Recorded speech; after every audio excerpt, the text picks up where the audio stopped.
Vamos a platicar sobre los retos de la educación para el próximo año, luego de esta pandemia, con Carlos Ornelas, experto en políticas de educación. Doctor Carlos Ornelas, muchísimas gracias por platicar con nosotros.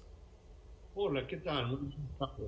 Bueno, mucho se ha cuestionado el tema de la política en materia educativa que ha tomado este gobierno, que por cierto, como a muchos lo tomó por sorpresa, sin embargo, se hizo este programa de Aprende en Casa 1, 2 y ahora se está preparando una etapa 3 en donde podría ser semipresencial educación.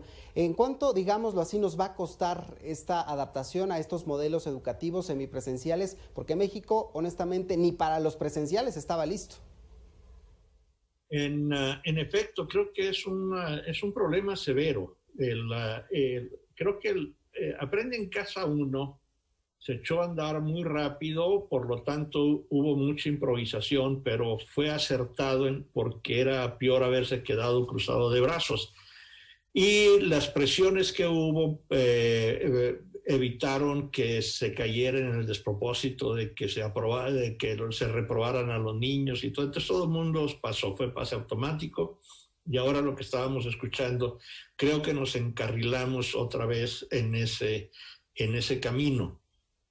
Aprende en Casa 2, ya hubo tiempo para prepararlo y hay muchas quejas, y muchas de ellas son justificadas de los maestros, de los padres de familia, las mamás, y muchas de ellas no tanto, porque no hay forma de regresar a clases de inmediato. El secretario Moctezuma hace unos meses dijo, bueno, cuando se va a regresar hasta que el semáforo esté en verde, primero la salud, la seguridad de maestros y niños, y estableció un protocolo que está muy bien, los 10 puntos de regreso, sanitización de aulas, agua potable, el tener los geles, cubrebocas para los niños y los maestros, intercambio de cosas ahí, y está muy bien, es lo internacional, está aprobado, es razonable. Lo que nadie dice es cuánto va a costar, y es lo que me pregunta Alejandro. Y eso, mis estudiantes y yo hicimos un cálculo. Hay más de casi 24,000 escuelas, 23,800 y fracción, que no tienen agua potable. No tienen agua en la escuela. Y muy pocas escuelas tienen agua potable, es decir, que del bebedero se pueda tomar. Entonces, ¿cuánto sería el costo de tener agua ahí para disponible, a menos que la familia la llevara en las botellas, etcétera? Sanitización, limpiar los salones. Está bien esto del regreso semipresencial, experimentar. Lunes y miércoles la mitad del grupo, martes y jueves la otra mitad, los viernes los alumnos que tengan cierto rezago, la mitad para que haya la distancia necesaria y los otros que sigan, por eso va a ser mixta, con tareas a distancia, vía televisión, internet, lo que se pueda. Donde no hay internet, en la gente pobre, pues va a ser más difícil. Pero también eso tiene muchos costos en un año, en un gobierno que le quita dinero a la educación. El presupuesto para educación, para fines prácticos, no creció, el 2% no es nada. Y le desaparecieron programas fundamentales para la gente pobre, sobre todo las escuelas de tiempo completo, la mayoría en zonas indígenas que prestaban un muy buen servicio a las comunidades, no solamente por las clases extraordinarias, las actividades en las tardes, sino por la colación de mediodía, que en muchos hogares era la más importante y en algunos muy pobres la única del día para estos niños. Y una red de protección social más vasta. Y caput. Entonces ahora viene Aprende en Casa 3, que será otra vez experimental, buscar cómo poner en práctica estas cosas que le mencioné, mitad de los niños y la otra mitad en casa, y las mamás desesperadas, enojadas, fastidiadas porque es muy difícil, pero más los niños que están en su casa, que tuvieron que agarrar nuevas reglas, que no perdieron el contacto con sus amigos, que estuvieron encerrados. Eso genera mucho estrés entre ellos. Es lo que más extrañan de la escuela, los amigos, los recreos. También creo que extrañan a algunos maestros, pero no a todos, y los rituales y los juegos, que es lo importante de la escuela, es lo que se aprende en la escuela. Claro. Ahorita veíamos unas cifras, Carlos, sobre que 10% por lo menos de los estudiantes de nivel básico y el 8% de nivel media superior podrían estar abandonando las escuelas en México. ¿Esta cifra es comparable con lo que ha sucedido en otros países o podría incrementar todavía esta cifra? Son muchas estimaciones, porque buena parte de este abandono no es que estén abandonando, son niños que no reciben ningún tipo de apoyo, que viven en regiones muy apartadas, donde no hay televisión, donde mucho menos internet, no hay forma de tener educación. Los instructores comunitarios en las zonas del CONAFE, que no son maestros titulados, sino jóvenes entusiastas que reciben cierta capacitación y van y brindan un servicio, esos son los que están fuera ya, pero no porque hayan desertado, sino que han sido abandonados en buena medida por la incapacidad, porque tampoco es correcto arriesgar la salud de estos jóvenes instructores, mandarlos aunque haya cierta protección allá en la sierra, esté alejado, pero pues tampoco tienen apoyo médico, el transporte es muy precario, es gente pobre. No hay que comer en estas partes. Entonces, este es el grueso de los niños que ahorita dejan la estadística educativa. Claro. Entonces, hay una propuesta que surgió, que hizo un colega mío que pienso debería de considerarse. En lugar de pasar automáticamente a todos, porque ahorita como lo pasaron el reportaje y las cuestiones de la evaluación cuantitativa y todo, no tiene caso, tampoco pasarlos automáticamente a todos, sino dar correctamente el año por perdido, seguir trabajando semipresencial, mixto, híbrido, que es la palabra que se usa, y el año que viene que todo mundo ingrese al año que se inscribió Los niños que entraron a cuarto vuelven a entrar a cuarto, porque la calidad de los aprendizajes es distinta, o sea, es muy baja. No, es muy difícil evaluar qué es lo que sí se aprende y qué no. Hay áreas en las que sí aprendieron, que utilizaron muy bien la tecnología, sobre todo en áreas urbanas, clases medias, en familias donde hay interés, donde tienen el apoyo de los papás, que tienen la máquina y todo, o en el segmento privado que no se ha escapado a la escuela pública porque puede seguir pagando y sabe que la podrá hacer en poco tiempo. En el resto es muy difícil que se consigan los aprendizajes esperados, que los niños aprendan lo que se supone que deben de asimilar y que tengamos que se pueda salvar el año. Carlos, ahorita que usted toca este tema sobre la propuesta, me parece que es interesante y polémica, porque muchos dirán en casa, es que si mi hijo va bien del año que está cursando, va brincando al siguiente año sin reprobar, ¿por qué tendría que quedarse encajonado en ese año, digamos, congelado en la educación como si no hubiera pasado una pandemia? Sin embargo, también está la otra cara de la moneda, que dicen las autoridades, no vamos a poner una calificación, nos interesa más saber cómo están aprendiendo los estudiantes. ¿Qué no se tardaron las autoridades para intentar conocer al alumnado, para conocer las situaciones que se viven en la sierra, desde los puntos más lejanos en el país a las grandes urbes como la Ciudad de México? Se han tardado y en algunos casos ni siquiera han puesto atención a ello. No solamente se han tardado, sino que todavía no ponen atención. Y sí es muy discutible esto de perder el año. Sería cuestión de hacer mediciones de alguna manera para ver qué tanto aprendieron los niños de lo que se supone. Ahora le llaman los resultados esperados. El aprendizaje esperado es en el nuevo lenguaje de la Secretaría, el aprendizaje esperado, que está de acuerdo con los planes y programas y los libros de texto gratuito. y que no se les entregue una calificación, pero sí que se haga un examen valorativo para ver cómo están.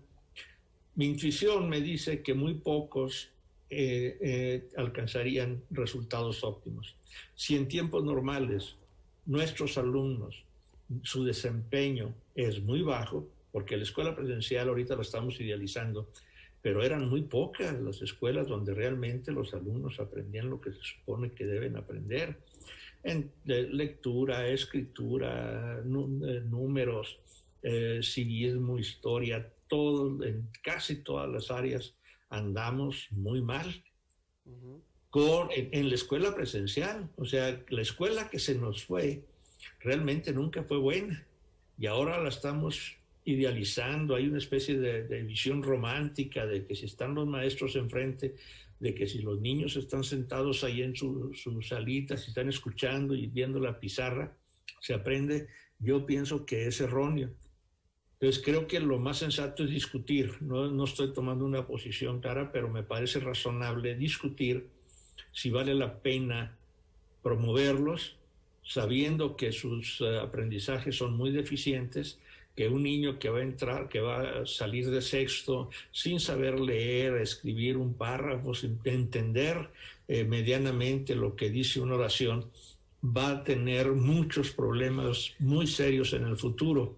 Claro. Concedo que en algunas familias de clase media el aprendizaje haya sido más o menos el adecuado de sus hijos y que digan, no, mi hijo sí merece seguir pasando, no tiene por qué perder el año, pero sería una minoría, y una minoría que ahorita es privilegiada. Entonces tal vez valdría la pena por una ocasión en la vida que los privilegiados también tuvieran el mismo trato que los desfavorecidos. Doctor Carlos, pero en esto también me parece, y nos llegan preguntas a través de las redes sociales sobre el tema, bueno, yo sí me siento con mi hijo a hacer las clases, a hacer las lecciones, pero entonces ¿a qué le podemos atribuir el hecho de que los niños no tengan el mismo nivel de aprendizaje, no capten las mismas cosas? ¿Qué tanta responsabilidad también es de los papás, de los maestros y de las autoridades educativas de este país? Bueno, la responsabilidad principal pienso que es de la autoridad. Los maestros, sin idealizar, hay muchos que realmente se están dedicando, que hacen esfuerzos, que innovan, que buscan estar en contacto con sus alumnos, sobre todo en las ciudades que pueden tener acceso al WhatsApp, a Internet, grupos de discusión, hacer tareas colectivas ahí los niños y todo. Y las mamás que les apoyan, los papás muy poco, muchos papás ni siquiera sabían que había maestros, pero las mamás que apoyan están dedicadas y todo, pero también de nuevo es una minoría. En las familias de la clase trabajadora o de las gentes pobres, de los trabajadores informales, donde el padre está ausente, donde es uniparental, donde la mamá se encarga de todo, tiene 2 o 3 hijos y los 2 están en la escuela compitiendo por el horario y todo. ¿Qué atención les puede poner cuando al mismo tiempo tiene que salir a ganarse la vida, ir a vender en el tianguis o sacar la papa del puesto de tamales? Entonces creo que aquí tenemos una condición donde la pandemia vino a poner al descubierto una brecha de desigualdad increíble que teníamos antes y la agravó, la hace más seria. Es lo que estábamos platicando ahorita. Estos niños que ya no aparecen en la estadística no desertaron, están abandonados. Y entiendo que es imposible para el Estado ofrecer a ellos algún tipo de servicio. Me refiero a gente que vive ya en las partes más alejadas de la Sierra Madre o en el Nudo Mixteco o en las planicies desérticas del norte, donde hay muy pocos habitantes y viven 10 familias en chozas y alejadas de todo. Pues no hay ya ni siquiera la escuela unitaria les sirve, porque no hay maestro que vaya para allá, no hay instructor comunitario que se preste para... Es muy, muy riesgoso. Entonces eso también tenemos que considerarlo. Esas son condiciones sociales, esas son condiciones del país, de la estructura económica y social en la que vivimos, Que afectan. Y que la pandemia está poniendo al descubierto. Claro. Doctor Carlos, finalmente yo le preguntaría sobre esta nueva decisión por parte del presidente de designar a Delfina como la nueva secretaria de Educación, estos retos que de por sí ya eran mayúsculos en la educación de este país, pero con la pandemia, ¿qué tanto podríamos sentirnos tranquilos por la experiencia que tiene como profesora y qué tanto también podríamos cuestionar el papel que podría desempeñar en los próximos meses, cruciales para la educación de este país? Bien, me parece que en las condiciones de este gobierno, de un solo hombre, quien está en el gabinete es irrelevante. Nadie sabemos si va a poder tomar muy buenas decisiones y su experiencia de 16 años como maestra frente a grupo, 10 como directora de escuela, funcionaria menor en el Estado de México, líder sindical, que no fue muy relevante, del SEMSEM, del Sindicato de Trabajadores, de Maestros al Servicio del Estado de México, de seguro que le ayude a entender mejor el sistema, a conocerlo, pero no es una capacitación automática para ser secretaria de Educación Pública. La operación de los subsecretarios en media y en superior va a continuar. Mi intuición me dice que va a haber cambios en educación básica y lo digo con tristeza, va a ser como el resto de los miembros del gabinete. La señora Delfina, la maestra Delfina, pues va a estar callada, va a estar quieta. El presidente la escogió y lo dijo con toda franqueza porque requiere lealtad ciega y no necesariamente gente competente, que tenga personalidad, que pueda echar a andar proyectos. Y bueno, el equipo más o menos va a seguir. No va a haber muchos cambios. Y en contraste con Esteban Moctezuma, que después de Marcelo Ebrard era el otro secretario de Estado que se le veía de vez en cuando en los medios, creo que la maestra Delfina va a ser como el resto de los altos funcionarios. Va a estar calladita, como la secretaria de Gobernación o la secretaria de Economía, la diputada Tatiana Cloutier, hablaba mucho. La secretaria Tatiana Cloutier, calladita, porque ya depende directamente de la mañanera. Si no va a la mañanera, nadie habla, a menos que tenga la venia del presidente. Entonces yo pienso que va a ser muy difícil calibrar cuáles son las habilidades, las destrezas, los saberes de la señora Delfina, de la maestra Delfina, y lo que pueda aportar. En cambio, las fallas sí se van a notar porque eso la gente lo nota, se ven en las escuelas, los maestros empiezan a protestar y eso lo vamos a saber. Y puede tener muchas habilidades y destrezas, pero va a ser muy difícil que las conozcamos. Doctor Carlos, entonces usted diría que esta lealtad ciega que se le rinde a quien ostenta la figura de presidente en este país tendría consecuencias, un oscuro camino para la educación en México. ¿Esa es la predicción que podría hacer desde ahora? Es un pronóstico razonable, no oscuro, así tenebroso, pero sí muy difícil, muy complicado, bizarro en términos de que a los obstáculos que hay de falta de financiamiento, burocratismo, la fatiga del sistema escolar, de los maestros en las condiciones en que estamos, la desesperanza de muchas familias, se agrega también esta actitud de centralismo burocrático, de personalismo en el ejercicio del poder, que afecta mucho a la educación y que va a ser muy difícil. Vamos a perder tiempo, vamos a perder muchas cosas que sin que nunca fueron buenas, pues van a ser peores. Uy. Doctor Carlos Ornelas, le agradezco mucho estos minutos aquí en Mega Noticias TVC. Hasta luego, Alejandro, mucho gusto. Gracias, buenas tardes. Ahí tiene usted la entrevista, podrá encontrarla en nuestras redes sociales. En todas nos encuentra como Mega Noticias TVC. Vamos a la pausa, regresamos con más, no le cambie.